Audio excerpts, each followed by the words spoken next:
Once someone has hurled themselves into the sky and rubbed their groin on your head, kind of the awkwardness is gone, right? It's just me and the lovely Rachel. Say hi, Rachel. Hello, everyone. Do a big blue Peter wave. Talking to you guys about third wheel dates. Season with Salt meets third wheel dates, behind the scenes, all access. If you have questions about the show, drop us a message and I'd love to ask them. Okay, here's a little bit of backstage information, which I'm pretty sure I've already told you, but I'm going to tell you.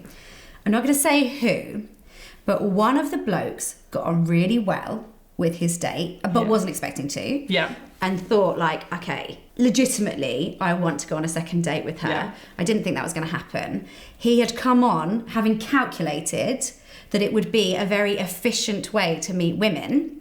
Right. Because he could get the URL. Yep. Yeah. And then women would watch it and they'd see all about him. And then he'd know that they're attracted to him, so he could just message them. Great. Right? Sure.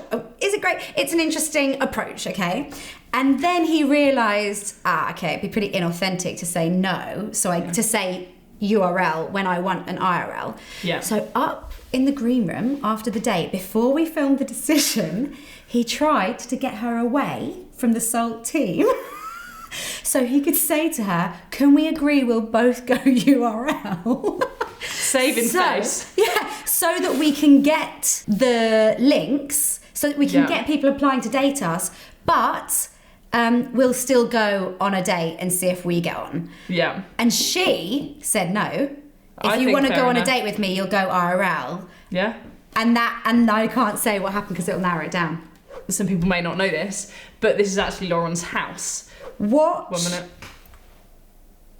How long's that been there? I can see it from here. It wasn't very big. What was it? Yellow fluff. Yellow fluff. Well, you've created a rod for your back. You're going to have to airbrush that out, every single frame. What was the mark when you stopped feeling nervous? I think probably when he hollered himself over my head. Yeah, I mean... That was quite early on, I think. I don't know where it came in the episode, but I think that was one of the first things we did. Was that a groin grade over your head? So I don't know if people can see this in the video, but we had to film it twice.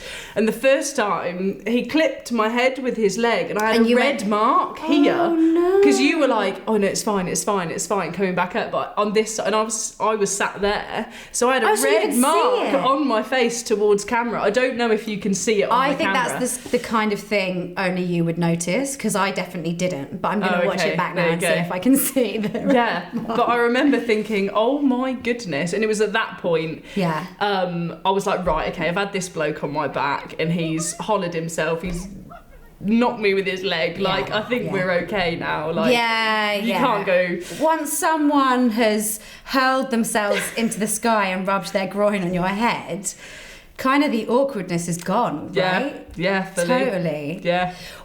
Okay, let's go to the end of the date, because you and I had the same outcome. Yeah. Okay, so what was your rationale behind going IRL, right? Was it love at first sight? Oh my gosh, this is my husband, of course I have to do this. Or was it like, and actually something people probably don't realise is how little time the couples get to chat to each other. Like, and we do create time outside of that, and we always encourage people to grab a drink afterwards or coffee afterwards. Yeah. But, and there's a bit of chat sort of up in the green room when we're resetting and things. Yes. But overall, they're probably in the same room with us fussing about for about an hour and a half. Yeah.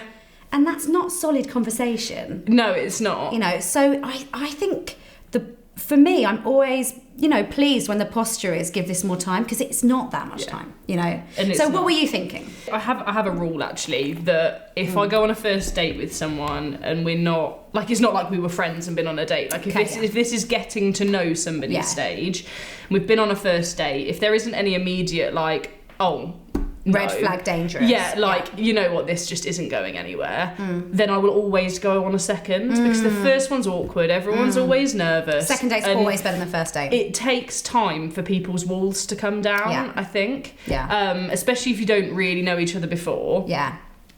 So I kind of went in there. Miles was like great laugh, was up for everything, and not a bad looking guy. No, so I was like, there is no reason why I wouldn't. So went IRL, great. would happily invest another date worth of time in this person. And still pay for the date. Yeah, exactly. So you're down 50 quid now because you guys didn't go on a date. Yeah, so miles. No. Transfer You Rachel owe me. 50 quid. I agree. And there are a few times, like I said, where I feel a bit frustrated that the other person hasn't, like, just taken that same leap, you know? Because I'm like, how do you know? You know, and when someone's like only got positive things to say about, I'm not criticising Miles specifically. No, this is yes, like yeah. on the whole. Sometimes I really see it, and sometimes I'm like, I think you made a really not like a big mistake. Like that was going to be your husband or that was going to be your wife. No, but like I think you would have had a lovely experience if you'd given this another whirl. You know, and But also looking at the other person's perspective, I can imagine for some people that it's safer to go URL.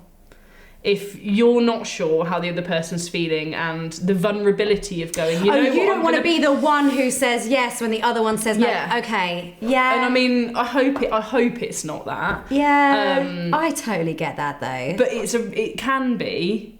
Yeah. It's an odd situation. It's really fun, but like you said, there's not masses of time. Yeah. And then you're putting yourself up for... I think that end bit's like a bit brutal. Oh, it is. You know, like for a Christian dating show, it's a little bit brutal, isn't it? Because on like first dates, they say at the end, like, do you guys want to go on a date? But they say it to both of them. So they can kind of be like, oh, do you want to go first? And that way, if you know you're going to say no, the kind thing to do is to get in there first and say, do you know what, for me, I don't. And then that person could be like, me too. Neither. Yeah. Nah, Safe face. you're right, exactly. Rather than letting someone say yes. But because we do it at the same time, it's like, there's nowhere to hide. Yeah. You know, like, and people don't, apart from that one guy who was a bit shady, talk about like what decision they're going to make beforehand. Yeah.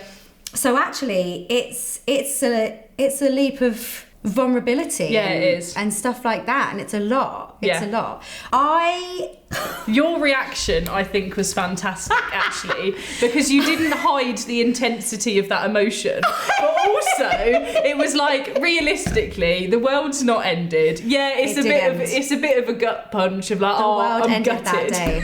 That's it. I told you about the picture of Sam on my wall. Yeah. It's just the two of us. So I had to record 3 endings to that. Poor Sam just stood there while I did it 3 times. First time, I was like, no, and I walked out, and that made the edit. Oh, right? Yeah, okay, great. Then I came back, and then actually this is still in the edit. So the second and first one kind of blend into each other. Because then he was like, oh no, we can go on the date. And I was like, no. This is fine. So I walked off as a joke, right? But it did also buy me a little bit of time just to work out like what I wanted to say in response to it. And I like, okay, this is another level of vulnerability here. We'd talked beforehand, before I knew who was coming or how the date was going to go, and I'd said, safest thing for me to do here is to say IRL. It doesn't matter who it is. Yeah. It's, you know, they're the one in a position of vulnerability. Yeah. Okay. They've come onto a show that I present. I should definitely go IRL. And then I was chatting to him and I was like, oh no, I would go on another date with him. So I will legitimately go IRL, right? But I just kind of assumed as well, who would come on this show and not go IRL for the host? I just thought like, they'll feel obliged. So, and also you're amazing. Okay. But, thank you, that's nice. The affirmation accepting is not going well. But no, like I genuinely thought like, I've got the upper hand here a bit, you know, like they're not going to come on here and reject me. Oh no, and then I met Sam. Any final thing that you want to reveal? The snacks don't always come home with you. Shame to say that if someone brings something they like, sometimes it gets put in a cupboard whilst they're packing. Speaking of, have we still got that Lithuanian? Speaking of, have we still got that Lithuanian treat? It honestly, does it? Have you had some? No, I actually didn't. Have you not? I feast off of the treats that people bring for days afterwards. And they're not very healthy, mostly.